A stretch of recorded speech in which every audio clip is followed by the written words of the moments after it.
Okay, let's kick off now. So those of you who don't know me, my name is Gary Mond. I'm the chairman of the National Jewish Assembly, and it's my very great pleasure to invite you to another Zoom evening this evening. We seem to be having them roughly once a week at the moment, with so much going on in Israel. I want to just urge all of you who are not actually members of the National Jewish Assembly to join www.nja.org.uk.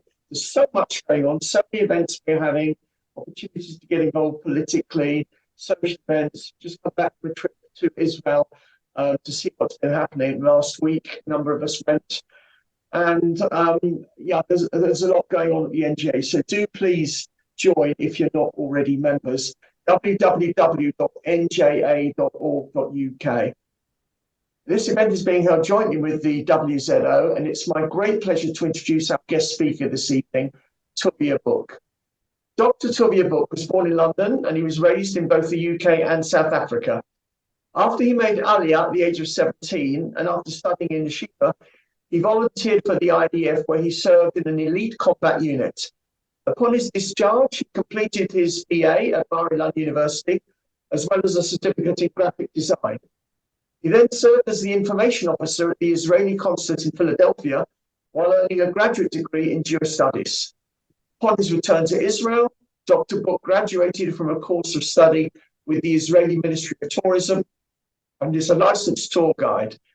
Tuvia has been guiding groups for Birthright Israel since its inception, and in addition has lectured throughout North America, Australia, Europe, and South Africa.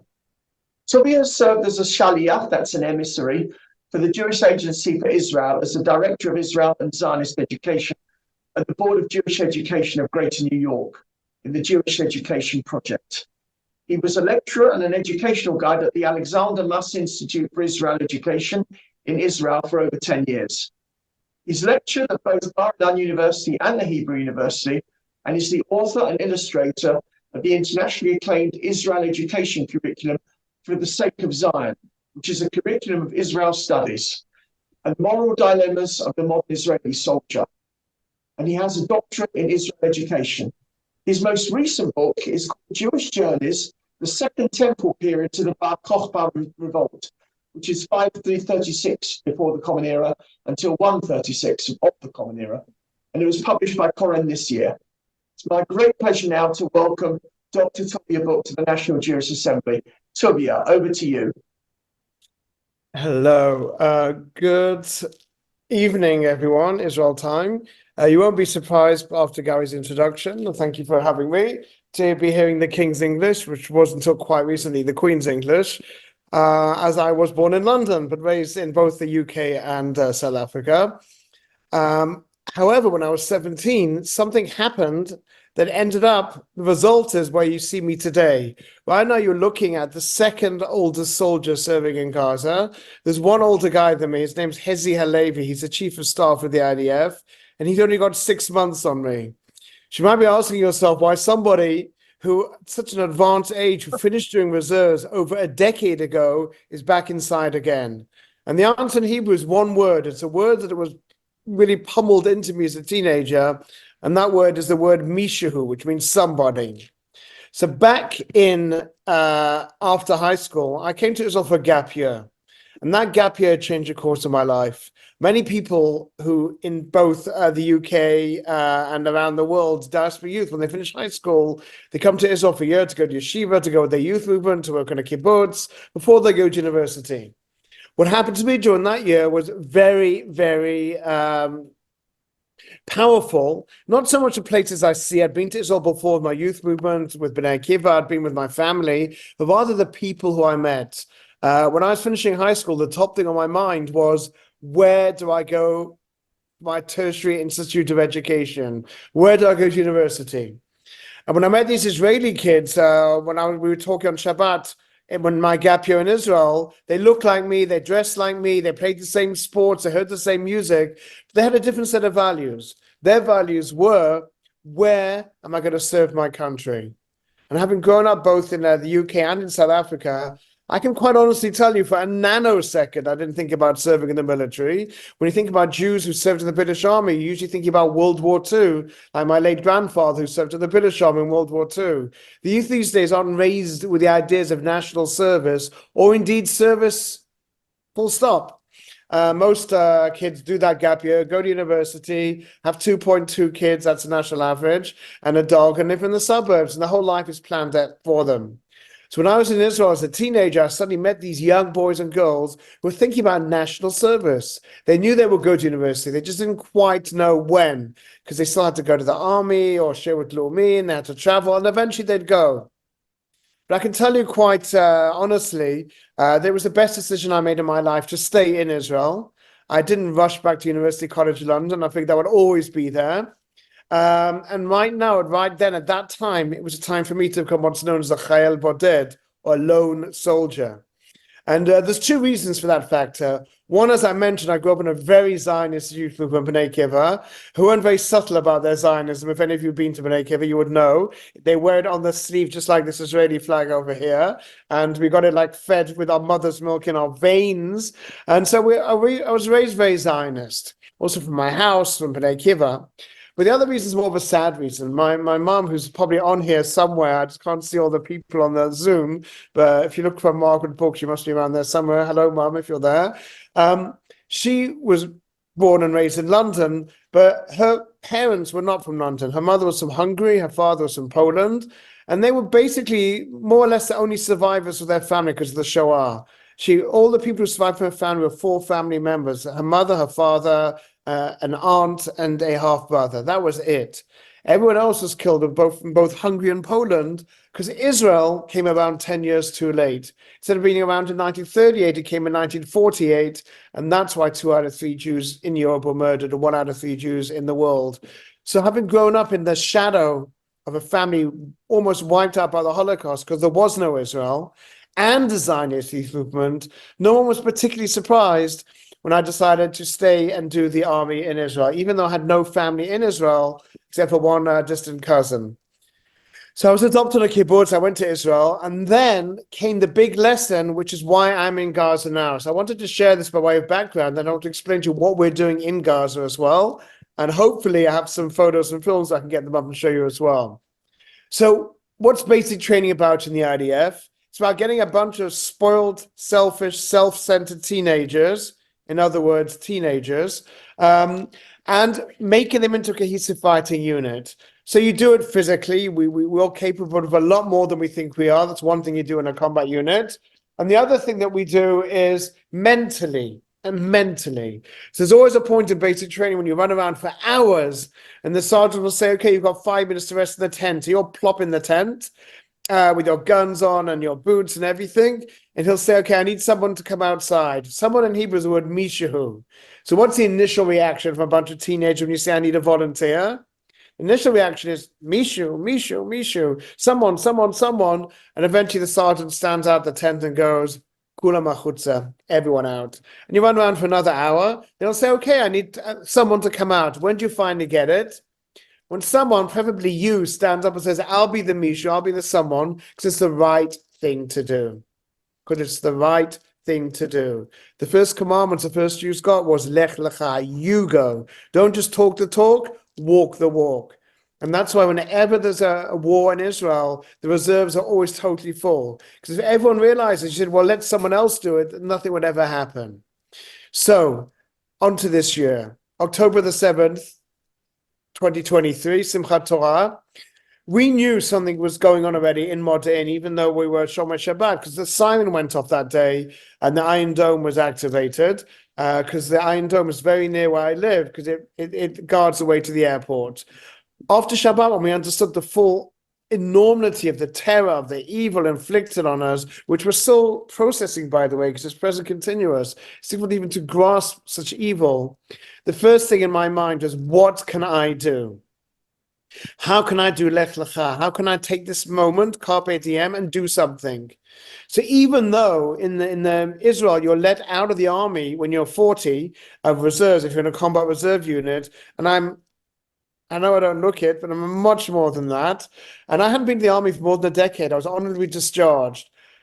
I heard a rumor that somewhere down in the Negev, they were looking for combat medics in a medical base about to go into the south, to deploy into the south.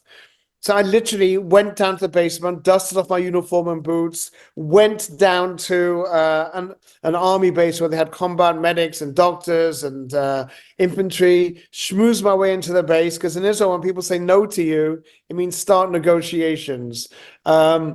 In the UK, when someone says no, it means no. And in Israel, it means lo aval, no but.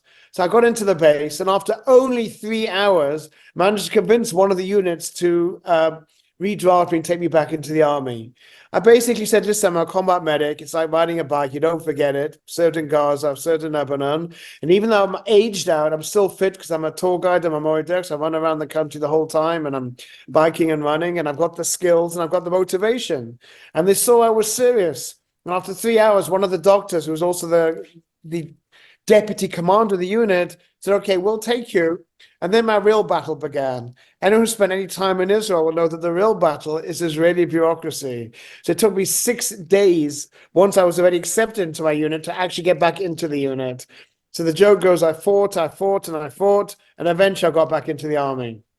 So then I got back into the army, and then I found myself with a very interesting bunch of people who I hadn't known before. They were all new to me. But like anywhere else in the army, they come from all walks of life. And I just wanted to show you what I wear in the army.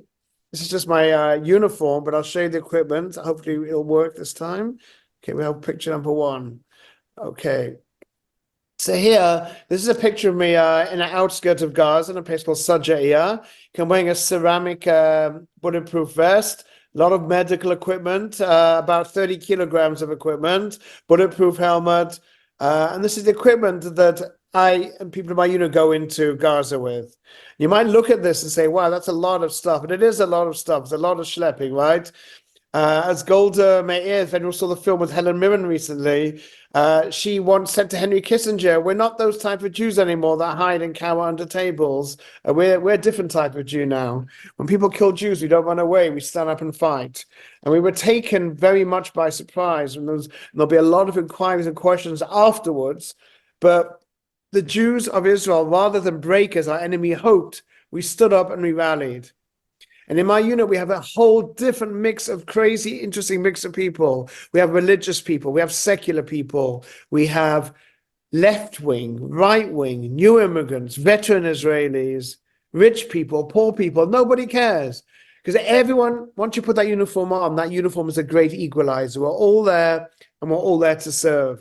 And no one asks questions, and no one cares. Why? Because we focus on Havat Chinam, what we have in common, not what divides us. And everyone has a story. Let's see if I can get to another picture over here. This is all about luck, because we're just practicing before with pictures.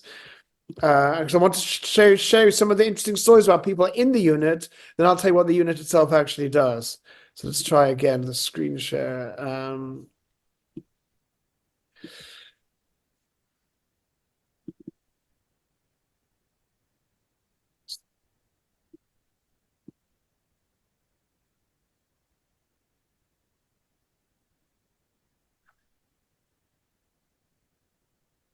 Okay.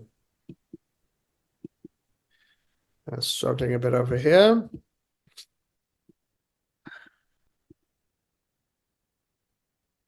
Just talk quietly amongst yourselves. I just got in a bit late. I didn't have a chance to go through all of this.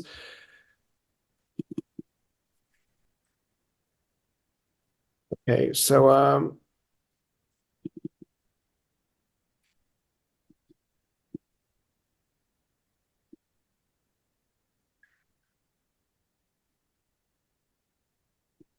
gonna try one more time.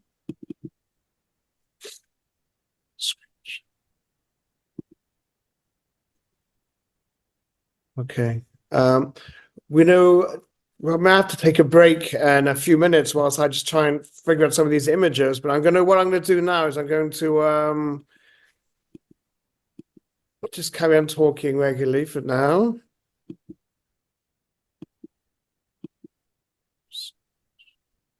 Okay, I presume you can all see me, and my computer's just went a bit haywire here. Steve, can I just have a vocal here? Can you see Yeah, me?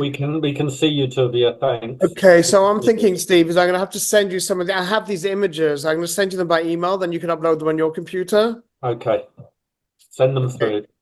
So they're all attachments. I'm going to send you them as attachments, but I'll just talk a little bit more and I'll just send them through to you. Okay.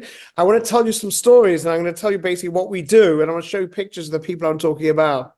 So my unit is called the Palma in Hebrew, which is a medical unit where we basically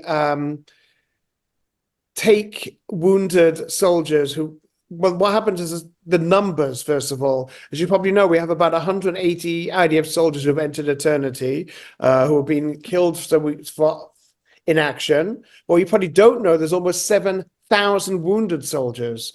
And that's what our unit does. We basically, once the soldiers wounded inside Gaza, they they're treated by the medic who's embedded with them, and then they bring them close to the border where our unit swoops in, and we basically we evaluate the situation. We have paramedics, medics, combat medics, doctors, and infantry, and they put us. They basically form around us, and then basically we take the wounded soldiers. And if they're very seriously wounded, we call in helicopters to bring them out. And if they're moderately or lightly wounded, we'll take them to the hospital. But the crazy thing is, every single soldier, when they join in, they ask the same question. And the question they always ask is, when can we go back? Now, some of them are not going back because they're very seriously wounded, but they always ask the same question, when can we go back? Because 3 months in, the motivation level is still sky high. And people realize that we have to defeat this evil, because if we don't defeat this evil, it will come back to haunt us. And we learned from Neville Chamberlain back in 1938, you cannot appease evil, right? You cannot appease evil. It has to be dealt with. Now, Jews have always been hunted, Jews have always been killed. It's not new in our history. The difference is right now, we don't live in 1944, we live in 2024. And we're not victims of the people we live amongst, but rather we are in charge of our own destiny. And that is the big difference, that we're a different type of Jew right now, and we're the Israeli Defense Forces. And that basically means that when we're fighting, we're not just fighting for the land of Israel, but for the dignity and pride of Jewish people wherever they are in the globe, and indeed for the Western world itself. That's what this battle is. Now, Steve, I'm going to send you some clips. I really wanted to show some images over here, which I'm not successful getting them up over here. So I'm going to do that. Meanwhile, if any of you have any questions, if you can type them into the meeting to the chat, then I'll be able to read the questions and start answering them, whilst I quickly take a 30-second break and send Steve some clips to put up. Okay. Okay, Tuvia, you can send them to my email, steve@nja.org.uk. You have to wait a second, 1 second. This was I was supposed to go on before. I apologize to sort out the technical stuff, but I just didn't have the ability to do it. Gmail, 1 second. I've sent it to you in the chat. 1 second. It will definitely enhance the experience having this visuals as well. Okay, shall I take over the chair for a minute or two while you're sorting Yes. that out, Tuvia? Absolutely. Okay. We do need to try. We're trying to get the visuals sorted out. My apologies to everybody. But while we're waiting, I just wanted to a couple of things I wanted to tell you. Our next meeting will be on Thursday week, where the speaker, rather unusually, is going to be somebody called Darren Grimes, who is a rather well-known GB News presenter and a strong supporter of Israel, for any of you who've actually watched him. We will be sending out notification of this, but it's quite interesting to have a major TV presenter, and particularly a pro-Israel TV presenter, come to talk to us. So I just want to take this opportunity while Toby is sorting out the IT with Steve, to tell you that next Thursday week, put a date in your diary, Thursday, January 25th, for Darren Grimes. We're planning quite a busy schedule. There'll be a lot of other speakers, probably coming one every week to 2 weeks over the rest of the spring. If anyone wants to ask me any questions about what the NJA is doing, You've got the raise hand button on the bottom of your screen where it says, if you look at the bottom of your screen, you'll see raise hand. If anyone wants to ask me anything about what the NJA is doing and about the NJA, please do feel free. I think quite a number of you looking at the list of people here are already members. We're around about the 500, just over 500 members mark now. But there's also a lot of you who are not members yet. I would urge you to join. It's £10 a year if you give us a direct debit. If you do a one-off, it's £18. We also are having a deal with synagogues and other organisations whereby they can pay us £150. And from their £150, they can nominate 18 people to be members. And we're taking on, and actually taking on next month, an extra member of staff for the NJA who's going to be really getting out there and positively liaising with the synagogues and other Jewish organisations to get them all to sign up. It's not a lot of money, £150 for 18 of their members to have the pleasure of coming to our meetings and getting invited to events and joining committees, and really getting actively involved in the Jewish community and in Jewish politics, for that matter. How are we doing, Tuvia and Steve? Yeah, I just need Steve's email, and I'm about to send it to him. Can you just tell me your email, Steve? I can tell you that. It's Steve, Steve, at nja.org.uk. nja.org.uk. Okay, he has now got all my images. Okay, excellent. All right, back to you guys. All right. So I'm back again. Meanwhile, Steve's looking up all the images. So the interesting thing is people always ask me, what, first of all, as a medic, I have to tell you that one of the things we learned as a combat medic is a good medic is one who knows how to improvise, because sometimes, you run out of equipment, but obviously you can't just leave the patient. You just have to improvise. So right now, I was supposed to get on a bit earlier, but due to circumstances couldn't. So we didn't do the tech test. But I've just sent Steve the files. So hopefully he'll have them and we can open up and talk about them. Steve, you with me? Tuvia, I'm with you. I'm just waiting for the email to come through, though. If you send files, it will take a few minutes for them to come through. I've given the correct address at steve@nja.org.uk, I hope. Yep, that's correct. All right, so let me know when it comes through and we'll get I will do. I will. All right. Okay, so basically, we've had some really interesting stories from the front line. So people often ask me, what happens once they get inside the ambulance? It's very interesting. Besides the fact that we want them to speak to their parents before they get the notification from the army, we always say, "Can you speak to your? Do you want to speak to your mum?" And they always go, "No, we want to speak to dad." And they say, "Dad, tell mum that." The two words we want the soldiers to say is "Ani beseder," which is "I'm okay," because it's so much more reassuring for the parent to hear that from their own child rather than hear from an army representative. And as I mentioned before, they always ask when they can go back and serve, because the sense of unity here is so incredibly strong. In my own particular unit, we have someone who literally, the paramedic in my unit, he has 6 kids. 4 of them are serving in Gaza. A month before the war started, he donated a kidney. He's aged out of the army, and just like me, he fought to get back in again. This is incredibly high morale. There's one guy from Argentina who literally took 6 planes to get back to Israel when the war started. There's another young chap who was the first week of his year trip to India when the war started, and they just stop everything and they come back, because everyone realizes that we can't rely on someone else. You can't say Mishu Acher, let someone else do it. You've got to get up and you've got to do it yourself. And that's why we will win this war. We have tremendously motivated soldiers, and also the people of Israel themselves have really come together. The enemy thought that we were almost, if you remember, just before the war, in a very bad state in Israel, almost on the brink of a civil war, with the demonstrations for and against judicial reform. And they figured if we unleashed terrible, awful violence and terror and evil, once Israel's already splitting up, that'll be the blow that knocks the Jewish people out. But what happened was the exact opposite. We came together in a way we haven't been together since probably 1948. There's incredible national consensus, both with and without the army, that we have to finish this job right now, and that never again should be never again. And we have not just men in our unit as well, we have women. This is quite interesting because when I served in the original army, back in my original service, women were not in combat roles. Women were only either clerks or secretaries or worked in intelligence. What happened is a South African immigrant called Alice Miller decided to make Aliyah, and she wanted to join the Air Force at the elite pilot training course.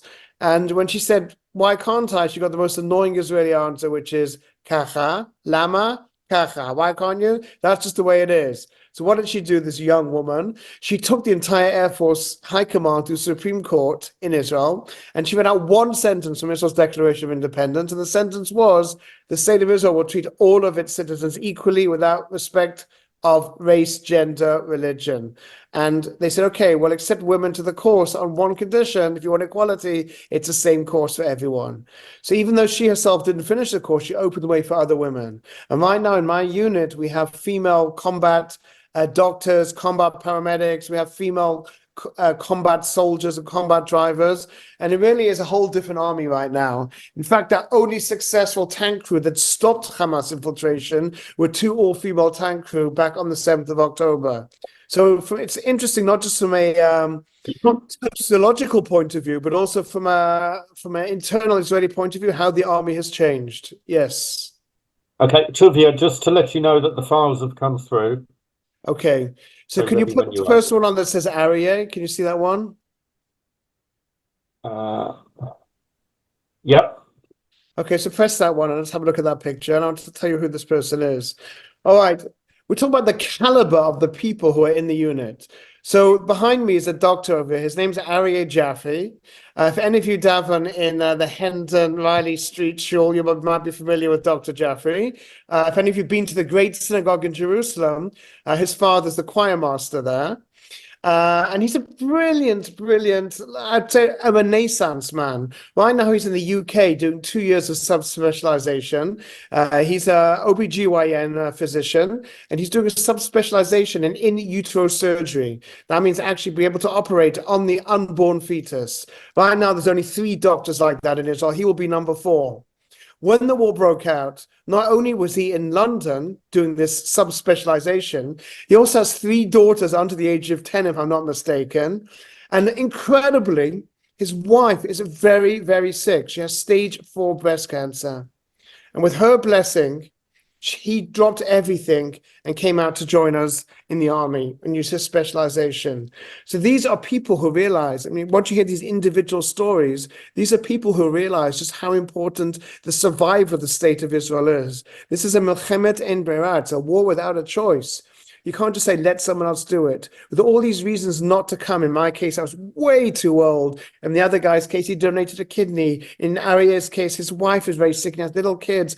And everyone just dropped everything and came in. There's this selflessness that will allow us to prevail. All right, Steve, you're with me? I am. Okay, and if you want, can you move over now to the picture of Richard Kemp? Colonel Kemp? Yep, hold on. Okay. This is now just working this way. So this picture over here, which we can all see, I presume if I'm seeing it, you can all see it. There's 3 soldiers in this picture. I'm on the left, obviously, with the tov on my ceramic vest. On the right is Captain Meir. He's our Ethiopian officer of our unit. He was born in a place called Gondar. It's in the northern part of Ethiopia. And as a child, he never even had running water or electricity, and he thought that all Jews were black. So that's how much his life has changed. He's now an officer in the IDF, and he's our fearless leader who takes us into combat as well. So we have 2 Africans from South Africa and from East Africa. But the chap in the middle is someone you've probably all heard of, and I wanted to tell you a bit more about him. Colonel Richard Kemp is pretty much a household name. And here he is visiting us on the front lines, literally meters away from the Gaza border. He's been in Israel now for the past over 3 months. And I got a call from the army, from an organization called the Base Lone Soldier Center, saying that Colonel Kemp wanted to come and visit the frontline troops, specifically my unit, because he'd heard what our unit does with all these medical evacuations, and he wanted to come and see, like, the soldiers and the officers and have a chat with us. So he happened to come down on Hanukkah. And he said to us, when he started speaking to us, I just want you all to know that I'm a goy. Not only am I a goy, he said, I'm a really good Shabbat goy. And he just like railed us for 20 minutes with hilarious stories. But more than anything else, I had to translate. They didn't know what he was saying. They never heard anyone speak English like that before. But he also told us that when the British originally came to us, or back in the World War I, General Allenby, he got off his horse and walked into the Jaffa Gate as a pilgrim, and it was also on Hanukkah as well. So we have here an incredible Philo Seamat, someone who loves the Jews, who loves the army. And I asked him, why is it that someone who's not a Jew and not Israeli loves the IDF so much? Not only does he love the IDF, he goes in public, whether the United Nations or other very hostile bodies, and publicly proclaims that the IDF is the most moral army in the world. I asked him why he does it. And the answer he gave me was a beautiful answer. It was a short answer. And he said, I do it because it's the right thing to do. I can't stand seeing people being bullied. And I can't stand evil triumphing over good. And the IDF is the most moral army in the world. And with honor and with pride, I come and I defend it. So it's just an incredible thing to hear someone like Colonel Kemp really come out of his comfort zone to make our case for the world as well. So if we could cone Colonel Klemp and Dr. Smoey, we'd all be in a good way. But it's good to know that we have our friends as well. Okay, next picture is the guy lying in the ambulance. Have you got that one? I have. So just bear with me. Okay, but you're doing better than I can do. All right, so this picture here is a very unusual picture. You see him speaking on the phone. He's talking to his dad. This guy was in the paratroopers. He's coming in our ambulance on the way to Ichilov Hospital in Ashkelon. And it's quite a crazy story. And I just wanted to share with you because even despite the distressing circumstances, there is also humor here as well. So he's speaking to his dad saying he's okay. He's been totally drugged up. He's got morphine. He's got ketamine, lots of drugs inside his system. His whole back has got shrapnel in. And on his right arm, the arm away from the camera, there's actually a bullet lodged in his arm. So what happened is they were going past a house in Jabalia near Gaza, and they heard someone going, Abba, Abba, and they thought it was a hostage. But meanwhile, it was the Hamas had voiced, they had the recording of an Israeli child saying, Dad, Dad, and they thought it was a hostage. They went in the house, was booby-trapped. Not only that, when the rescue force came in, the second booby trap went off as well. So we're pulling these guys out from the ruined buildings and getting them as quick as we can to hospital. And the amazing thing is the way the Israeli army treats, the medical corps treats soldiers is quite impressive, because as soon as they're wounded inside, the embedded medic will stop immediate bleeding. Then as quick as they can, or life-threatening illnesses, they'll get them out to us and being treated the whole time. Then we get them either on the helicopter, which I'm going to show you, or in the ambulance to the hospital where the treatment carries on. In other words, from the moment they get wounded, they're being treated. Now, one of the doctors I spoke to looked at the files of Princess Diana and said if she would have been injured in Israel, she would still be alive today. Because when she was injured in Paris, she was still conscious and she had internal bleeding. They only started treating it about 2 hours later, and it was too late. So that's a pretty sad story, but it just goes to show the difference why that we have so many wounded people here, almost 7,000. And that's not even including the psychologically wounded people with post-traumatic stress syndrome. And yet very few succumb to their wounds because they're excellent treatment. People like Dr. Ari and top surgeons and paramedics and combat medics from all over the world, all over Israel, are coming to the best treatment for these soldiers. So here's the funny story with this guy. So he's got a bullet in his arm, he's got shrapnel in his back, and he said to us once he finished talking to his dad, could you put on some music? And we said, sure, what do you want to hear? Felt a bit like Top of the Pops. He said, actually, I want to hear an Israeli singer who you might have heard of a lot now because he was very badly injured this week. His name is Idan Amedi. So he's a singer. He was also in the series Fauda. He was in the army for 3 months. Despite his frame, he also dropped everything to volunteer and combat engineers. And his songs are more or less the soundtrack of the war. So we put the music on, and I mentioned we have a female doctor and paramedic, and they were singing along, and it was quite a nice atmosphere in the ambulance. Had the music on, they were singing along. Lucky I wasn't singing, and there wouldn't have been such a great atmosphere. And as we're putting into the hospital, he says, wow, this is awesome. Can you just drive around the block again? So obviously we didn't, but it was just a funny antidote to tell you the human side of things as well. And usually by the time we get to hospital, the parents have come down as well. But these are the young boys and girls who are basically keeping the Zionist dream alive. And it's important to get these individual stories as well. And now if Steve can download it, I wanted to show you a helicopter rescue. And then I want to pause and take some questions. And you can also write some of your questions in the chat as well. I think that's a good idea. All right, Steve, can you see the helicopter clip? All right. So before you press play, can you guys hear me? So what you can see here, well, we're just on the border here with Gaza. We have a soldier who's very, very seriously wounded. He has about 60% second and third degree burns. She's just off the left side of the frame. And we had to call in a helicopter. It's called the 669 or the 669. And they come in very quick. They're always hovering the whole time. They're Black Hawk helicopters. We put out the blue smoke so they could see where to land. And on top, these helicopters do not have arms in them. They have doctor, they have a paramedic, fully equipped medical operating equipment inside the helicopter whilst they transfer them to the nearest hospital. But on top of them, also 2 attack helicopters who are shadowing them to make sure that they're not attacked as well. But even with all that protection on the ground for a very short amount of time. So let's just watch this extraction over here. And I'll tell you the story, the background story. So Steve, press play. Okay. Oh, again, I'm seeing it in slow motion, but you can see the helicopter coming in here. Now, just to the left of the frame, you can see the soldier. Now you can see him very clearly on the stretcher. Here comes the helicopter.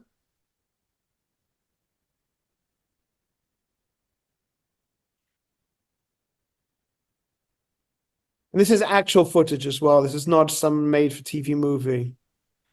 So you're rushing the wounded soldiers onto the helicopter itself. There's 2 wounded soldiers here. One very seriously and one quite lightly. They're put on the helicopter. The doctor and paramedic are inside. We've already radioed ahead what exactly the issue is. Doors closed and off they go. They're on the ground for exactly 23 seconds before they take off again. So from the moment the soldier was wounded until they get to hospital, it's literally less than half an hour. With the transferring out of Gaza, with our treatment in the ambulances, with the helicopter coming in and getting back into the OR. So it's like super, super fast. And it's an incredible thing to see and hear from inside just how professional and how fast the process is. Okay, I'm going to pause now and take some questions from you guys. I think that'll be a good idea. Yes, okay, I'll share this. I've got some in the chat, but also please raise your virtual hands in the screen near the bottom where it says raise hands. Click on that and I will call you. So I've got a question from Elisa Osborne, who has asked, I heard that some soldiers have a fungus infection in their wounds. Can you comment on that? No. Okay. No, I've heard a couple of cases like that, but it's nothing major. I have heard a couple of cases. I haven't dealt with it, and I know my unit has dealt with it, so I can't really give you an intelligent answer on that. But I did hear very, very minor few cases. Okay, I'm just scrolling down. Lots of people seem to want to talk about them. I don't know if you have any comments to make about the BBC. We're facing tremendous amounts of bias and people want to stop paying their license. But can I see actual questions direct to Tuvia, please? Please raise your hands. My own question is, the spirit among the IDF is absolutely fantastic. I mean, you've demonstrated that this evening. Where is it coming from? What is driving such fantastic fervor? Is it because we know we're in our backs are to the wall and we're in a life or death situation for Israel? Is there more to it? Does it also come down to the upbringing and the education that Israeli children have received? Well, Golda Meir, particularly non-Jews, notice this. Well, Golda Meir famously said, "Our secret is we have nowhere else to go." Right. That was an incredible quote, which is still just as relevant today as it was then. And also, when we fight these type of wars, they're called in Hebrew Melchemet Ein Brera. On the one hand, we didn't ask for this war. We had a ceasefire on the 6th of October till it was viciously broken the next day. And we also understand that our history has taught us that we can't rely on the pity of our host nations. We need to be in charge of our own destiny. And everyone's been through the same basic training as me. We all learned that Mishu lesson. We can't let someone else do it. If it's that important, you've got to get up and you've got to do it yourself. Lech lecha. You have to literally walk the walk. You can't just talk the talk. And the motivation is still sky high. People think after 3 months it started wearing down. My unit has just marked 100 days in the field. And the feeling of we need to get this job done is just as high now as it was on day number one. In fact, as we're living through it, it's like almost present continuous. We're still shocked daily by stories of the barbarity of our neighbors. And we've learned in our history, when people say they want to kill Jews, believe them. The only question is whether we had the power to stop them or not. And thank God today we do. Back in 1939, there's nowhere for Jews to run and nowhere for Jews to hide. Now we do have a state, and it's called Israel. And just last week, I heard an interview on the radio of a new French immigrant, and she was asked by the interviewer, "Aren't you scared to come to Israel in a time of war?" And I think the answer she gave sums up more than anything else the feeling right now on the ground. She says, yes, Israel is in a war right now, but also back in Paris, I thought my life was in danger as a Jew. The difference is here in our own homeland, we can defend ourselves and defend ourselves with honor, not just the Israelis, but to give honor to Jews all over the world. So I think that's what everyone feels. It's not just a them and us. We really feel that we are one big family over here. Am echad belev echad. And the big expression, one heart, one nation, one family. And the slogan you see all over the country is Biyachad Natzach. We will be victorious together, or paraphrase of Winston Churchill, together to victory. But what we're really hoping for after the war is the tremendous amount of empathy and kindness that we're feeling now to carry on after the war as well. I think that's been our secret. It's not just the soldiers. Our base, just to answer your questions, to conclude, we don't have a field kitchen in our base. So most of our food comes from volunteers. Our warm winter clothes comes from volunteers. We have people coming down to cut the soldiers' hair. We have people coming down to give them massages. People go down to physical therapy. We have groups coming of English speakers from Modi'in and from Ranana coming down to make barbecues at the base. It's this incredible sense of national unity, of family, of mishpacha, that I think is what's keeping us motivated and keeping us focused on wiping out the evil. Thank you. Okay, got quite a few questions now. So Lawrence Hoppen, you're next. Lawrence. Oh, hi. Yeah, it was just a question of the BBC license fee. And really sort of, we need to organise it. It needs to, we can't just do it individually because we'll be fined.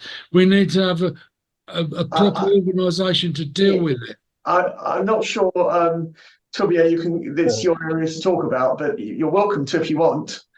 This is really amazing about what Tuvia's been covering. Well, I can just tell you that the BBC should be renamed the PBC. And two things about the BBC. We all know the B stands for bullshit, and the C stands for carloads of bullshit. We all know that. But their anti-Israel bias is just so strong that it's become like a laughing stock in Israel. So Israel's top comedy show called Eretz Nehederet, or Wonderful Land, you should guys look it up on YouTube afterwards, as a tremendous caricature of the BBC with English in English. But their two main issues is they will not call anyone who kills a Jew a terrorist. Only if they kill British people, they're terrorists, but not if they kill Jews. And the second issue is that they're super fast to quote what they call the Gaza Health Ministry. What they're actually quoting, all those numbers are just the Hamas propaganda machine. So it's not objective by any stretch of the imagination. Unfortunately, the way it reports on Israel has made it lose any sense of objectivity. And you wonder how they're reporting other stories as well. But not our BFF, let's put it that way. Thank you. Minky Orenstein, would you like to unmute and preferably open your camera? Minky.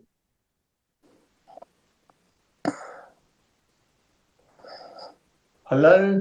Hello, sorry, it took a while. Hi, Tuvia. Hi.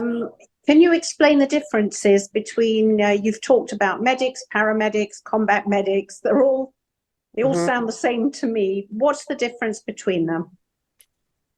Well, a doctor, is a physician who spent years in medical school. A paramedic is a much more advanced form of a combat medic. Combat medic is like about a 4-month training. And a paramedic is about a year and 2 months of training. And so we all work in emergency medicine, basically. So what we have to do when we get to patients is we have to triage very, very quickly.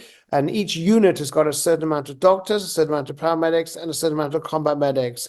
Combat medics, in their training, in their national service, are embedded inside the unit as well. So they're the ones who literally right there when the soldier is hit, and they have to deal with them straight away, which means to take them out of any kind of potential life-threatening situation. For example, there's a ruptured artery, to treat that straight away in the field, and then they get them out as much as they can to the border where paramedics and doctors can come and treat them, and they have to assess also the level of wounded as well. And someone else also asked here, to carry on your question, which hospitals they go to.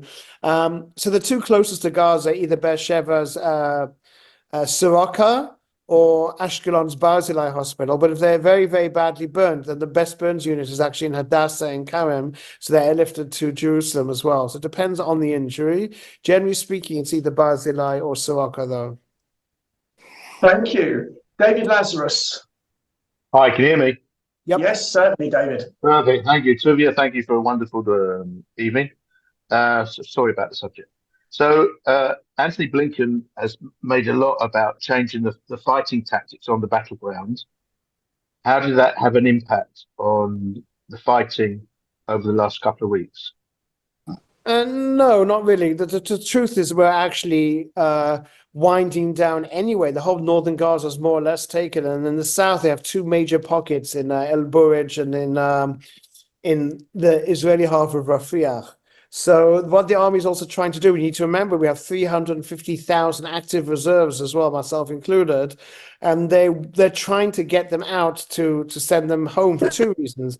A, just because they haven't been home for 3 months with their families, and B, just from a pure economic point of view, Israel's losing 1 billion shekels a day, 1 billion, right? Just so you guys understand that. And the reasons are, we have about 180,000 internally displaced Israelis who would only go back to the Gaza and the northern border once those borders are peaceful once again. And B, with the 350,000 reservists, they're still getting paid by the state, but they're not actually working into the state's economy as well. So the idea right now is as much as possible to discharge the reserve soldiers. No one thought they would be in for as long as 3 months.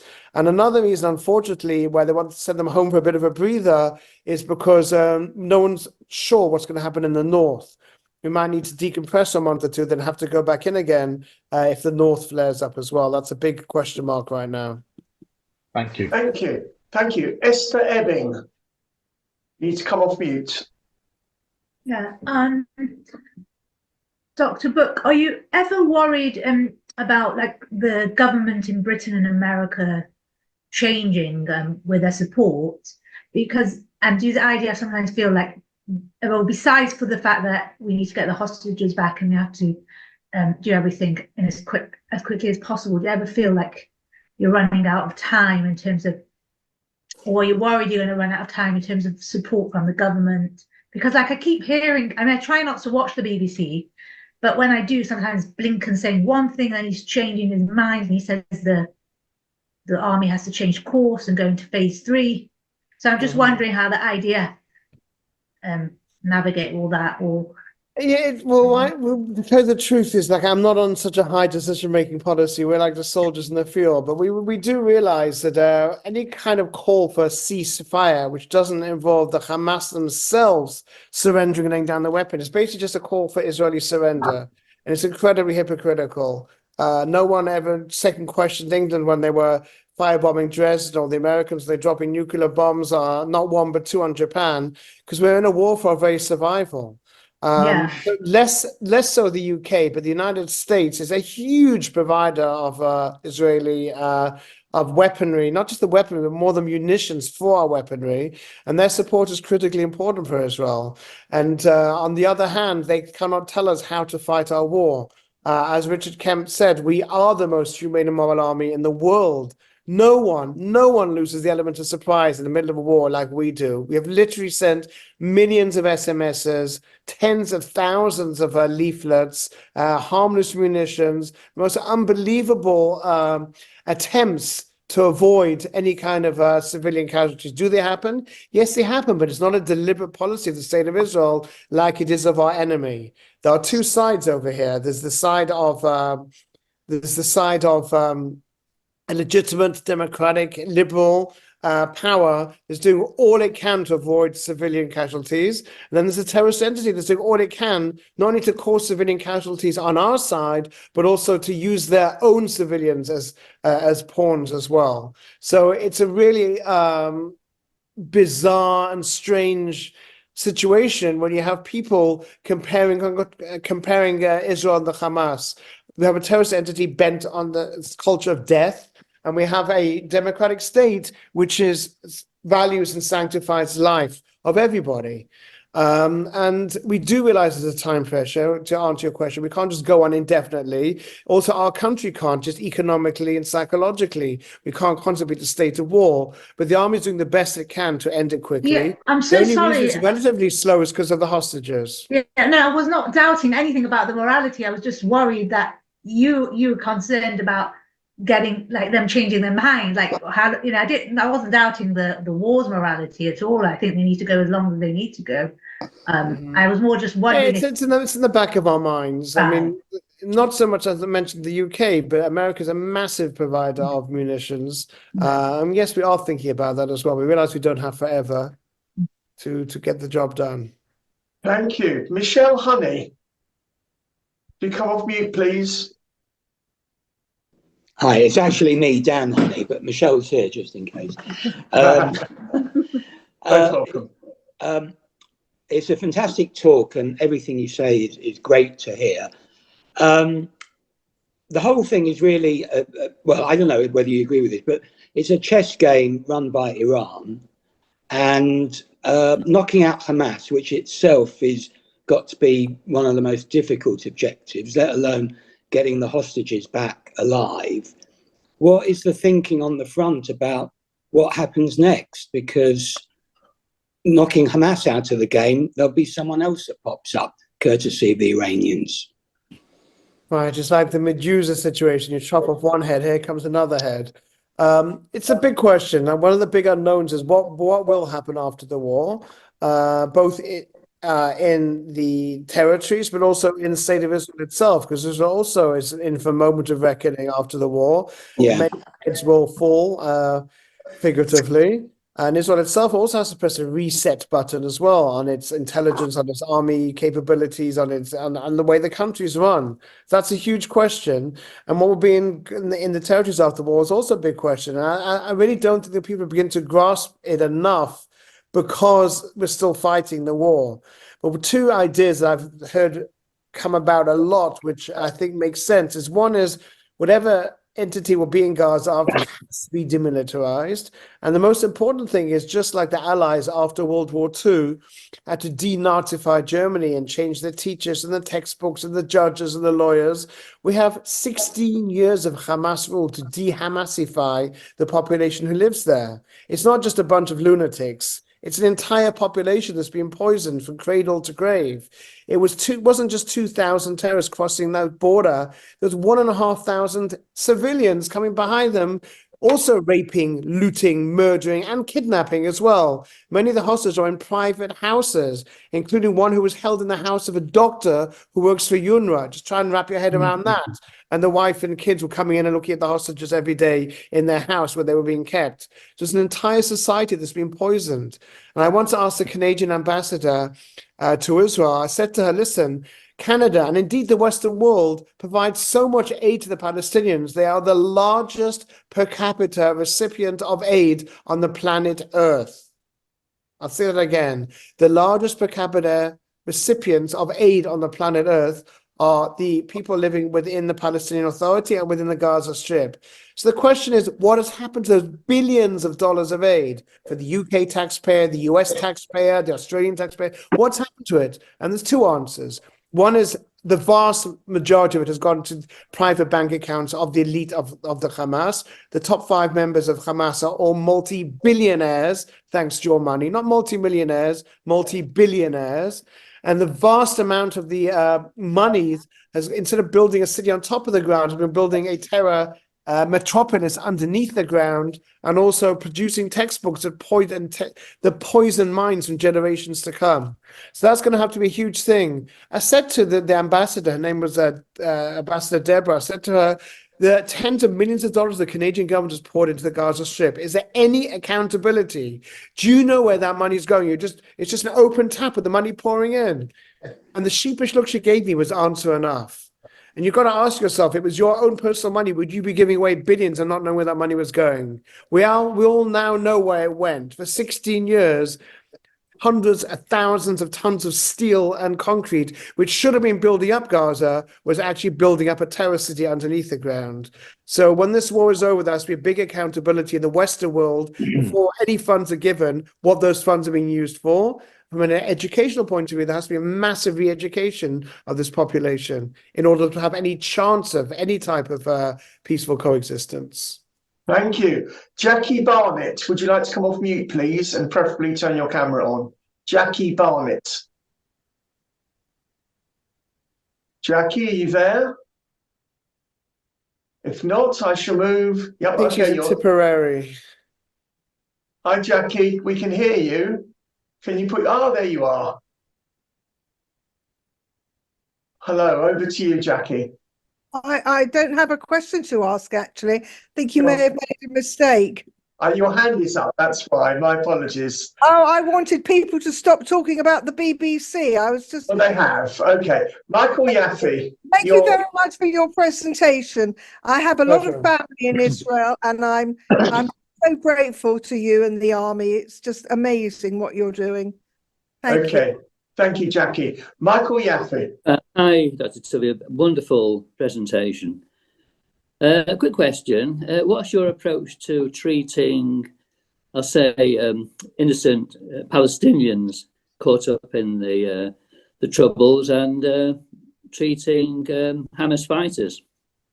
Treating what? What was the last thing? And your approach to treating injured Hamas fighters. Oh, okay. You mean Hamas terrorists? Okay. Terrorists, Any doctor or medic has to take an oath. It's called the Hippocratic Oath. That you treat every side. I haven't been in that situation. The only two Palestinians who've been in my ambulance so far were both brought over by Israel's internal security, probably because they thought that they might have some intelligence about where the hostages are being held. But Gaza, amongst other things, also has 16 of its own hospitals, which, when are not being used as terror command centers, actually do have medical capabilities as well. But yes, there's a famous case in the Six-Day War where a Jordanian sniper was treated by the Israeli combat medic, even though he knew this sniper had killed some of his own soldiers, his own friends, because that's what we have to do. That's the oath that we swear. Yeah, thank you. Thank you. Roy Homburg. Tuvia, thank you very much. That was a great talk. I say this in the hope that you can disseminate a similar talk among a non-Jewish, maybe less friendly organization as well. It would be very good for Israel. I just want to tell you, I hope you're not too disappointed, but I may have broken your service record, or as far as age is concerned. I was serving as a doctor, and I was a miluimnik in Shesh Tesha until I got discharged at the age of 57. I hope that beats you, but not too serious. I want to tell one story about Shesh Tesha in the Yom Kippur War, which was rather distracted me, because we landed in the middle of Sinai, where the ground soldiers there were in terrible conditions. And one doctor came up to me after he'd passed the injured over, and he said, "Well, it's all right for you guys. You arrived straight from the Air Force base after a shower, smelling of aftershave, and it says poor so-and-so's on the ground doing all the work." I hope this attitude has changed. And could you say just a few more words about what Shesh Tesha have done during this campaign in Gaza? Well, first of all, the Air Force still has ridiculously 5-star conditions. I know that because we did some training with them during this campaign, and we're all staying in these 2-man tents where half the tent is like got our equipment, the other half has got ours, and it leaks when it rains, and we have 1,000-star accommodation, and it's difficult to sleep because you hear artillery and tanks and Apache helicopters overnight.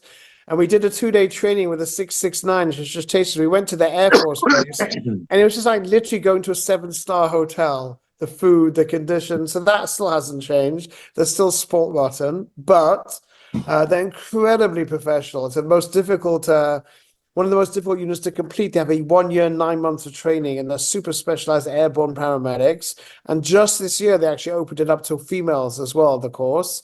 And they're amazing. Like, they're always in the air. So we know if we have a seriously wounded soldier and we call in the 669, within 4 minutes, they're going to be on the ground. 4 minutes, right? And we've already said everything we need to say on the radio, so they're already prepared. So for example, a few weeks ago, we had a soldier who had arterial bleeding in his shoulder, and you can't put a tourniquet on there. You need to put direct pressure on. And we'd already told the doctor in the hospital, in the incoming helicopter, where the artery was. And so as soon as they land and we put the soldier on, they were ready to replace the direct pressure, and then everything ready for us. Whatever equipment we give them, they give to us back straight away. So it's because of Station, because of units like ours, that a lot less soldiers are actually becoming fatalities. Just incredible treatment from the moment they're wounded to the moment they get to the hospital. And just to conclude, the guy with the burns, just before Station came down, the one we just saw in the clip over there, he had ketamine, he had morphine, he was really in a bad way. And he said to me in Hebrew, he said, I just got married. He said, I really want to be an Abba. I was only married a month ago. And I said to him, listen, you'll be an Abba, and I'll come to the Brit or the Britah of your kid. And that's all he wanted to hear. Then his eyes just like rolled back and he passed out. And within 30 seconds, Tasha was on the ground, picked him up, took him to Hadassah in Karen, where they have the best burns unit. And we just heard a few weeks ago that he's actually on the way to recovery, even though he will be pretty scarred over here in the center. Because of the quick, rapid treatment, he actually will recover. And please God, he will also be a father as well. So the treatment is just like, I don't think there's any other military in the world that has such top level medical treatment. Excellent, thank you. Martin Roach and then Sandra Wick. Martin. Hi, it's Martin here. I'm actually speaking from the southwest of Ireland, and I have great admiration for the Jewish people and the Jewish nation, because I had a friend who died of cancer 10 years ago, who was in the IDF for 15 years. We grew up together as kids. And, I know that the IDF are very honourable in how they deal in war, and from what I've been explained by my friend Tony. And, but what I couldn't understand in the early, on October the 7th, when we got the news broken here, it was basically like God gave me a thump in my heart, because I pray for Israel a lot, and I understand the prophecies about Israel and where it's going. And what I couldn't understand is how Hamas were able to get in across the border. It blew my brain apart. You're not the only one, by the way. Yeah. To answer your question, so I missed your name, Martin. To answer your question, first of all, thank you for your love and support. It means a lot to us here in Israel. And that's what Richard Kemp said. He said, even though I'm a Catholic and even though I'm not Israeli, I know wrong from right. So it's a huge, huge question. And after the war, there's going to be 3 big questions asked. One of them is how 50 years after Yom Kippur, we fell into the same mistake again. The intelligence was there, but we just ignored it, didn't connect the dots, right? And a lot of it's to do with conception or arrogance. And the second big question is, just like Yom Kippur 50 years earlier, we're too much reliance on static borders. What is a $1.5 billion border fence worth if you could push it over with civilian tractors? And the third thing, I talk about the failed intelligence. As much as we don't like to talk about it, let's just talk about the BBC story today, right? There's an expression, the broken clock is right twice a day. So the BBC's right about twice a year when it comes to reporting about Israel. And today, unfortunately, they were bang on the money when they talked about the Israeli female soldiers who were on the border and for months warning what was going on. They saw all the signs. They saw the Hamas preparing this, all the Hamas with fake mock-up villages, and they told their commanders, and because of hubris or male chauvinism, they were ignored. And one of those female soldiers is the daughter of a very good friend of mine, a South African friend, who happened for her luck to be out that Shabbat, but all of her friends were killed, kidnapped, raped, murdered. And she was telling her dad for months that they saw all the signs and they passed it on and it was ignored. So you're right, Israel's got to do a lot of soul searching afterwards, how it could have happened. A, how we could ignore the intelligence. B, how we relied on static defenses. C, how there were so few soldiers. D, why the response times were so long. And there'll be an entire change of Israel's military command and intelligence command after this war. They're very good questions, but right now we need to focus on winning the war and defeating evil and then making sure that it never happens again. Yeah, I do believe he will win the war, because from what I read from the prophecies and what I do study in the Old Testament, but at the same time, what really hurts me as a believer in as a Christian believer, born again Christian, is that how the UN is turning against Israel. Like, my country is wrapped up in the UN since 1960, right? Since they went into the Congo in 1960, right? My dad was one of those soldiers that went into the Congo in 1960, and what I can't understand is what they're doing. I just said to somebody there recently, like, that the UN are basically don't serve any purpose anymore. And I often wonder, did they ever serve any purpose at all? Because of the way they're turning against Israel and the leaders of that. Yeah. The UN was good for one thing and one thing only, and that was to help get the British out, and Resolution 181, the 29th of November 1947, to declare a Jewish state. That was the first and last good thing they did for the Jews. Yeah. Okay. Yes. Thank you very much. I thank you very much. We have time for just two more questions. Sandra Wigg, and then finally Malcolm Shafran. They'll be the last two questions. Sandra. Hello, Dr. Tuvia. Can you hear me? I can hear you loud and clear. Right. Today and yesterday, I think it was, we've been seeing photographs of our hostages, and obviously that's at the forefront of everybody's minds. My sense was that the photographs we saw today, I think it was, everyone looked fairly well, which makes me wonder, were they taken quite quickly? Have you any idea of any time frame? And we know it's psychological warfare. I understand that, but I wonder what you understand. No, we know as little as you know. We're desperate to try and get them out alive. We hope that some are still alive. We understand that quite a few of them probably are not alive. And we don't know when those photos were taken. And we do know that you have to give credit to the enemy. They knew that we really respect and honor life. That's why they took anything with a pulse, from a baby to a grandmother, because they know that's what we're like. That's what slowed down our war effort considerably, knowing that they have those hostages. If they didn't have the hostages, the war would have been over already, and they know that. That's why they keep the hostages, and it's an absolute tragedy, and everyone in Israel thinks about it. And Israel's a very small country, so everyone's connected either one or two levels of separation to either families who've lost soldiers in the military, or who have people being kidnapped or affected by this war. And even most people who are outside of Israel, 1, 2, or maybe 3 degrees level of separation, because we're one family and we're hurting for everyone. We can't imagine what it's been like trapped in a dark room for 100 days. Some people don't need to imagine it, because that's what's been their reality for the last 100 days. And you wonder how your son or daughter would feel. One of my best friends, his son is one of the kidnapped, Rabbi Doron Peretz. On the first day of the war, he had one son wounded and one son kidnapped. So it's everyone, people who we know and people we pray and hope for, that they will see light again. But I think that Israel's Defense Minister, Yoav Gallant, today said the correct thing, that the only way we will ever see those hostages back again is if Israel keeps up the military pressure. Thank you. The last question, Malcolm Shafran. Hi, Doctor. Hi, Doctor. It's a fascinating discussion. Just a question that really worries me now is that with the level of anti-Semitism that we see all around the world now, all the different countries having all these fantastic demonstrations against us with hundreds of thousands of people. I just wonder the next time there's some catastrophe in the world, tsunami, a flood, an earthquake, is Israel going to let somebody else be the first one in to help now? These countries that hate us? Great question.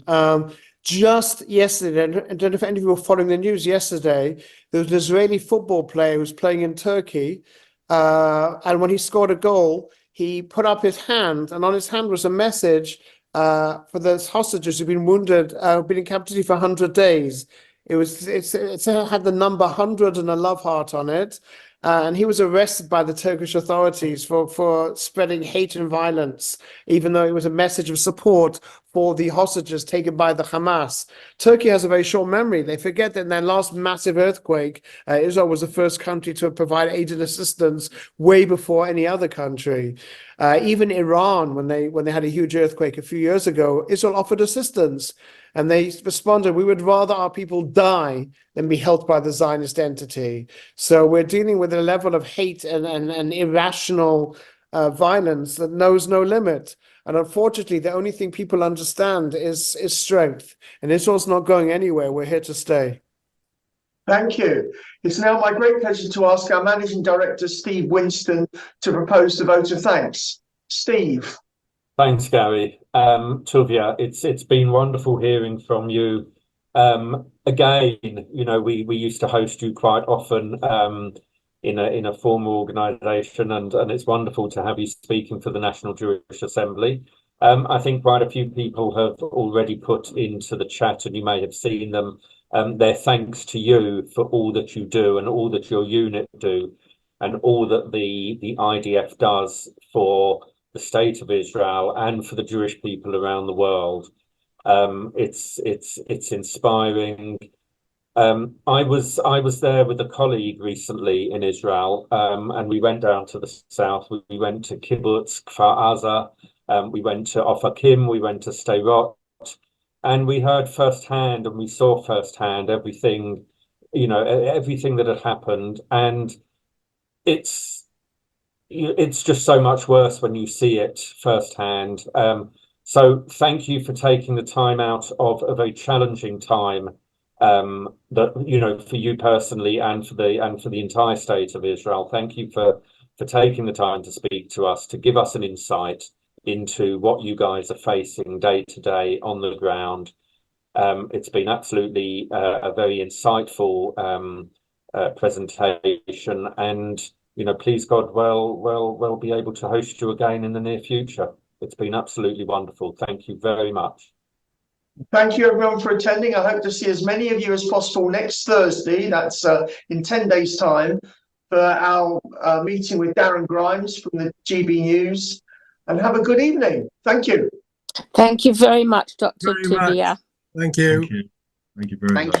Keep well and keep safe. Thank you. Yeah. Stay safe.